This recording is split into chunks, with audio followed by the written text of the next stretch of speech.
Rock Stars, Sport Next Level. Yes, bwana anaitwa Owen Tembo, mchezaji kutoka Power Dynamos. Anahusishwa kwenye tetesi za soka Tanzania kwamba huenda akajiunga na Simba Sports Club. Nipo na mzee wa data hapa. Tuzungumze mambo matatu juu ya mchezaji huyo. Faida zake zimekaaje na mchezaji wa aina gani Simba anakwenda kuwafaa kwa kiasi gani? Mzee wa data, moja kwa moja tu ni kuulize hapa. Owen Tembo anahusishwa kujiunga na Simba Sports Club. Natamani nifahamu inapo dili likikamilika, ikitokea kweli imefanikisha, namna ambavyo anakwenda kuwasaidia Simba Sports Club mnyama. Tuanze na faida zake, na ikitokea pia tukipata muda mzuri tuzungumze pia na changamoto zake akiwa uwanjani. Owen Tembo unapomzungumza hapa, tunapozungumza hivi sasa, yeye ndiye mchezaji bora katika ligi kuu ya Zambia iliyomalizika hivi karibuni, ambapo timu yake ya Power Dynamos imetoa ubingwa. Tena ikitoa ubingwa huku ikiwa imefunga mabao mengi zaidi, mabao 54, ndio timu ya pili kuruhusu mabao machache, mabao 22. Timu iliyoruhusu mabao machache zaidi Zesco ni mabao 20, lakini yenyewe imefunga mabao 34 katika ligi nzima. Wao wamefunga mabao 54, unaweza kaona ni kwa namna gani. Na mabao 54 ukiangalia kwa muda mrefu hakuna timu imefunga mabao 54 isipokuwa msimu wa 2020-21 Zesco aliwahi kumaliza ligi wakiwa mabingwa na mabao 54. Kwa hiyo ndio idadi kubwa ya mabao kwa muda mrefu katika ligi kuu ya Zambia. Karibu mwaka wa 7 wa 8 hakuna timu imefikisha idadi hiyo, lakini wao msimu huu wamefanya hivyo. Kwa mfano msimu uliopita wao wenyewe walimaliza na mabao 43. Umeshaona namna gani ambavyo wamefunga mabao mengi na namna gani ambavyo wamekuwa wa pili kuruhusu mabao machache. Mafanikio hayo ya Power Dynamos msimu huu, ambao msimu uliopita hawakutoa ubingwa, hawakumaliza wa pili, ni imechangiwa pia na eneo lao la kiungo ambapo anapatikana huyu Owen Tembo. Mwisho wa siku ndio maana akawa MVP, mchezaji bora katika ligi kuu ya Zambia. Miongoni mwa sifa zake ni uwezo wa unaita nini ile udambwe, ufundi ikiwa na mpira. Fundi sana jamaa. Lakini pindi timu inaposhambuliwa huwa anajituma sana katika kupambania mipira. Ni kiungo katika mfumo wa baada ya golikipa 4-3-3, yeye wale watatu katikati wanaonekana akitokea upande wa kulia. Owen Tembo alikuwemo katika kikosi cha Power Dynamos kilichowahi kuisumbua Simba, yeye na kina Joshua Budo Mutale, kuifanya Simba isonge mbele kwenye hatua ya makundi ligi ya mabingwa barani Afrika kwa bao la ugenini, kwa faida ya bao la ugenini, kwa sababu nakumbuka ilikuwa ni sare mechi zote mbili, wao dhidi ya Power Dynamos ya kina Mutale. Alikuwepo Owen Tembo, miongoni mwa waliocheza vizuri sana alikuwa ni pamoja na yeye. Kwa hiyo sifa yake kubwa moja hapo ni hiyo, kwamba timu inaposhambulia kwenye ile box to box, akitoka katika eneo la kati pale wanapokwenda kushambulia, yeye ni mzuri sana wanapokwenda kushambulia, lakini wanapozuia ni mzuri katika kupigania mipira. Isipokuwa umri wake ni miaka 30 kwa sababu amezaliwa Mei 16 mwaka 1995. Lakini anapocheza uwanjani huwezi amini kwamba tayari ameshafikisha miaka 30. Ana nishati ya kutosha sana. Ni burudani eneo la kati anapokuwa kwenye kiwango chake bora. Msimu huu ameonyesha kiwango kizuri sana na ndio maana amekuwa MVP. Mashabiki baadhi hupenda kumuita kwamba ni soft touch. Yaani mipira yake atumii mabavu sana pale anapostahili, kwa sababu ana miguso mizuri sana ya kuweza kuwasumbua wapinzani na kuletea faida timu yake. Sasa anahusishwa na kuna Msimbazi Simba. Kama akitua kama ulivyotoka kueleza, maana yake anakwenda kuungana na Simba ya Fadu Davis, ambayo mfumo wake kwenye kucheza ni baada ya golikipa ni walizi wanne, viungo wale ukabaji, viungo tatu, mshambuliaji kinara mmoja. Yeye hapa katika wawili wakati hapa ndo mara nyingi kwenye mfumo huu anaweza kucheza vizuri sana, akiwa ni box to box, yani ni kwenda na kurudi. Ni kama anavyofanya Fabrice Luamba Ngoma anavyocheza na Yusuf Kagoma. Lakini yeye katika cheza yake kwenye klabu mbalimbali zoe kupitia Konkola Blades na nyinginezo, anaweza kucheza pia kama kiungo ukabaji moja kwa moja, yani majukumu ya Yusuf Kagoma yeye anaweza, alafu anaweza majukumu ya Fabrice Luamba Ngoma, na pia ni mzuri kutekeleza majukumu ya Jashaua. Kwa hiyo tunaposema kiungo, yeye eneo la kiungo nafasi zote anazimudu vizuri, nyuma, kati kama box to box, lakini kama kwenye eneo la ubunifu, kwa sababu ni fundi sana. Kumuona uwanjani ni rahisi. Nywele zake ni kama zina dread, ni kama rasta, kama dreads, utajua mwenyewe unavyotafsiri kadri unavyomuona kwenye picha. Sasa Simba akimpata, maana yake faida ni kwamba ataongeza eneo la kati kwa maana ya ubunifu na uwezo kupambania mipira, kwa sababu miongoni mwa maeneo ambayo Simba amefanya vizuri sana msimu huu mpaka sasa unaania taji ya ligi kuu Tanzania bara wakiwa wamezidiwa pointi moja na watani zao jadi Yanga wenye pointi 73 au na pointi 72. Ikikumbukwa msimu uliopita Simba msimu mzima walimaliza na pointi 69. Hivi sasa ligi haijaisha, mechi 27, wana pointi 3 zaidi kulinganisha na msimu uliopita. Mabao wakifunga mengi zaidi, mabao 63, manne zaidi ya mabao waliofunga msimu uliopita ambao mechi 30 walifunga mabao 59. Ni kwamba eneo la kati ni sehemu ya mtaji wa Simba. Wakifanya vizuri eneo la kati, Simba wanafanya vizuri. Kati pa kiumba kidogo hawapati matokeo mazuri. Sasa kwenda kuliimarisha eneo hili, maana yake ni kwamba Simba wanatambua kama watampata anaweza kawasaidia katika ligi ya mabingwa barani Afrika ambao watashiriki msimu ujao na kuania mataji mengine ya ligi kuu Tanzania bara, kombe la shirikisho la benki CRDB, kombe la muungano, kombe la mapinduzi na michuano mingine watakaoshiriki. Simba eneo la kati kwa mfano, nikakumbushia mechi ya fainali mbili zile walizocheza dhidi ya RS Berkane kwenye kombe la shirikisho. Wakati walipocheza kule Morocco na kufungwa 2-0. Eneo mojawapo wa kufanya vizuri ni eneo la kati. Kwa sababu RS Berkane wakiwa na kiungo ukabaji Mamadou Lamine Kamara, urefu 96 na inchi 3, walikuwa akipanda anafanya anavyotaka, kiasi ya kwamba badala ya kuwa nyuma kusaidia mabeki wao wanne katika kuhakikisha wanakuwa salama muda wote, yeye akawa akienda mbele, kwa sababu majukumu ya kuzuia alikuwa apati changamoto ya kutosha. Anapita kati ambako wapo akina Kagoma, wapo akina Fabrice Lambangoma, anakwenda kuleta madhara, akafunga bao tunakumbuka vizuri dakika 8, akapiga shuti lingine dakika 38, akatoa assist ambayo hata hivyo haikuwa assist, kwa sababu mwisho wa siku mwamuzi Pierre Gislain na wasaidizi wake wa chumba cha VAR waligundua kwamba RS Berkane lile bao kule Morocco lilikuwa ni offside. Lakini kama lingekuwa bao, assist itoka kwa Mamadou Lamine Kamara. Nimemkumbushia kwa sababu gani? Alikuwa na uhuru sana eneo la kati.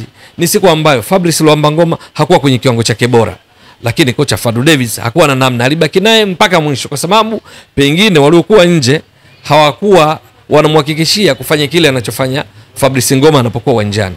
Kumbuka mafanikio ya Simba kufika finali kombe la shirikisho, hivi sasa wao ndo timu pekee wanao-challenge Yanga katika kuania taji la ligi kuu Tanzania bara.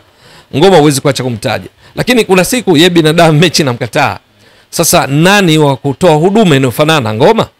Inathibitika katika mechi dhidi ya RS Berkane, Ngoma dakika 90 ambao walifungwa 2-0, hakurukia mpira wote wa juu. Ngoma huyo hakupambania mpira wote wa chini, yani ground jewels 0, aerial jewels 0, hakufanya tackling yoyote, yani kuingia kwa wapinzani uvunguni kuchukua mpira. Ngoma hakucheza foul yoyote dakika 90, hakuchezewa foul yoyote, lakini bado alicheza kwa dakika 90. Kwa sababu gani?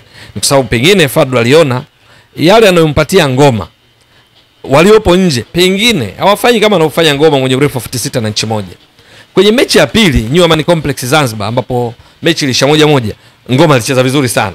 Lakini ile mechi ya kwanza mpira tunaweza kusema ulimkataa, lakini mbadala ukwepo. Sasa sishangai kuona kwamba mwalimu au benchi la ufundi la Simba kama wakimfikiria huyu Owen Tembo, maana yake kujaribu kwenda kushughulikia tatizo hili. Pale kati tunajua yupo Augustin Okejefa, yupo Mzamiru Yasin, lakini yupo Deborah Fernandez Mavambo. Eneo hili la kiungo ukabaji, kiungo ushambuliaji, box to box anaweza kufanya Deborah Fernandez Mavambo. Lakini bado Fadlu Davis kwenye mechi ile mimi naifanya kama mfano, alibaki na Ngoma kwa dakika zote 90. Sasa akiwepo Owen Tembo, kama kweli wanafanikisha deal lake, miongoni mwa mambo chanya atakayofanya ni kuongezea uimara katika eneo hili. Wale waliopo basi yeye akifika manake kuongeza changamoto ili wajitume zaidi, wacheze vizuri.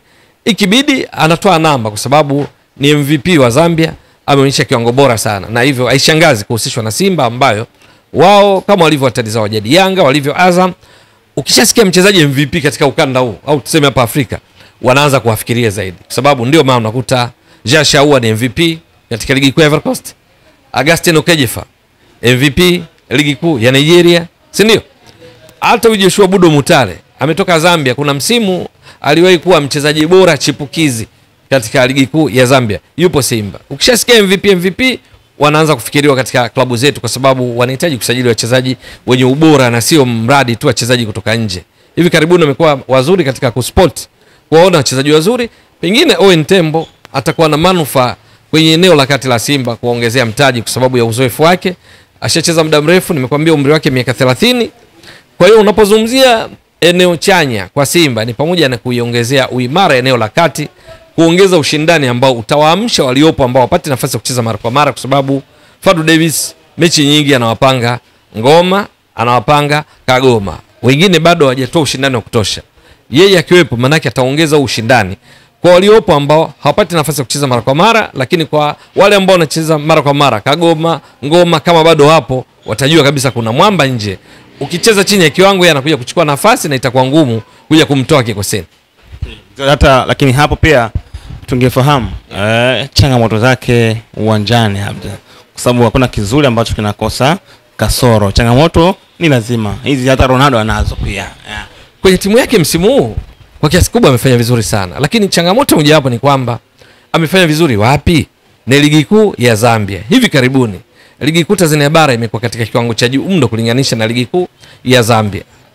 Katika ligi 10 bora barani Afrika, hapa tunapozungumza Zambia haimo. Umeshaona, ni mfano tu mmoja hapo. Wakati ligi kuu Tanzania bara tunapozungumza hapa ni ligi bora namba 5, inazidiwa tu na ligi kuu ya Misri, ligi kuu ya Morocco, ligi kuu ya Afrika Kusini, ligi kuu ya Algeria, unaikuta ligi kuu Tanzania bara. Maana yake hapa wamezipita ligi za wapi? Ligi Tunisia haifikii, ligi ya Jamhuri ya Kidemokrasia ya Kongo, ligi ya Angola, ligi ya Sudani, ligi ya Ivory Coast, ligi ya Kameruni, ligi sio ya taja mataifa yote ukiondoa haya nilotoka kuyataja kama ya kujua Tanzania mataifa manne. Sasa Zambia unaweza kufanya vizuri, lakini ukija hapa itabidi ufanye ziada ili uendane na kile ambacho mahitaji ya ligi kuu Tanzania bara. Na nasema hivyo mifano ipo. Chukulia kwa mfano Joshua Budo Mutale. Alivyotua Simba, amestruggle. Hivi karibuni ndo tayari ameanza kuwa kipenzi kwa mashabiki wa Simba katika hizo mechi za karibuni ambapo amekuwa kwenye kiwango bora. Lakini haikuwa rahisi kwake. Anatoka Power Dynamos akiwa miongoni mwa nyota wakubwa katika kikosi cha Power Dynamos. Anafika Simba, anaanzia bench. Kwa sababu Simba kuna wachezaji wa kiwango cha juu wengi kwenye ligi kuu hii. Achana na yeye. Hebu mchukulie kwa mfano Freddy Michael Kublan. Alitua Simba akiwa kule ndo top scorer wa mabao katika ligi kuu ya Zambia. Kabla ya kutoa Simba, unajua, unakumbuka vizuri. Freddy Michael Kublan, Freddy funga. Lakini na alikuwa amefunga mabao takriban 14 katika mechi 18. Na mpaka ligi inamalizika, ingawa yeye alitua katika kwa wekundu wa Msimbazi Simba wakati wa usajili wa dirisha dogo msimu uliopita, bado kule katika wafungaji bora naye alikuwemo. Lakini alipokuja katika ligi kuu Tanzania bara, alikumbana na changamoto nyingi ambazo mwisho wa siku katika wale ambao walipewa thank you na yeye alikuwepo. Ametoka kuwa nyota Zambia, halafu anakuja katika ligi kuu Tanzania bara, anakumbana na changamoto ya kumfanya ashindwe kufanya vile, kwa sababu kule alikuwa anacheza vizuri sana, anatamba, lakini sio hapa katika ligi kuu Tanzania bara. Yupo Deborah Fernandez Mavambo. Katika wachezaji waliong'ara msimu uliopita katika ligi kuu ya Zambia ni pamoja na Deborah Fernandez Mavambo. Ametua nchini kwa kishindo. Lakini hapa tunapozungumza, ukiambiwa taji kikosi cha kwanza cha wekundu wa Msimbazi Simba, Deborah hayumo kwenye kikosi cha kwanza. Sidhani kwa sababu tu kocha Fadu Davis anambania, kwa sababu Fadu Davis raia wa Afrika Kusini ametua Simba akitoka kuwa kocha msaidizi katika klabu ya Raja Casablanca ya Morocco. Katua Simba, mchezaji anayemjua ambaye inatajwa kwamba yeye ndo alimhitaji na akasajiliwa ni Lionel Ateba Mbida. Lakini hao kina Deborah wengine wote sio kwamba anawajua alafu aje huko achague wapi wa kwanza wapi. Yaani ile utashi wa kibinadamu kwamba unawapendelea wachezaji labda ushekutano sehemu labda marafiki, hapana.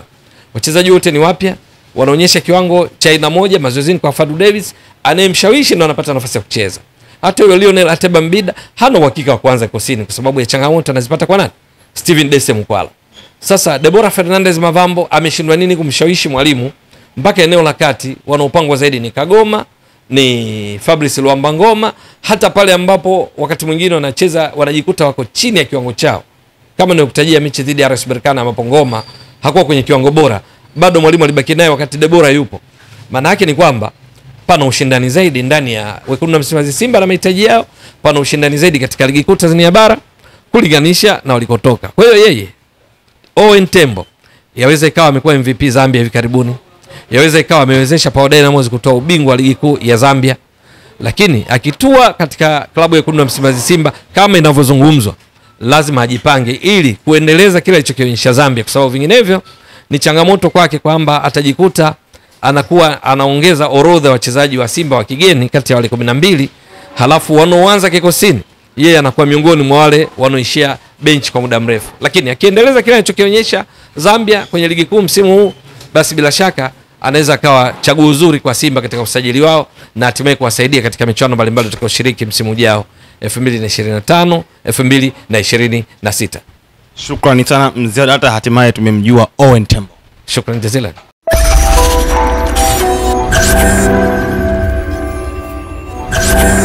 Mbwaduke Stats, Sport Next Level.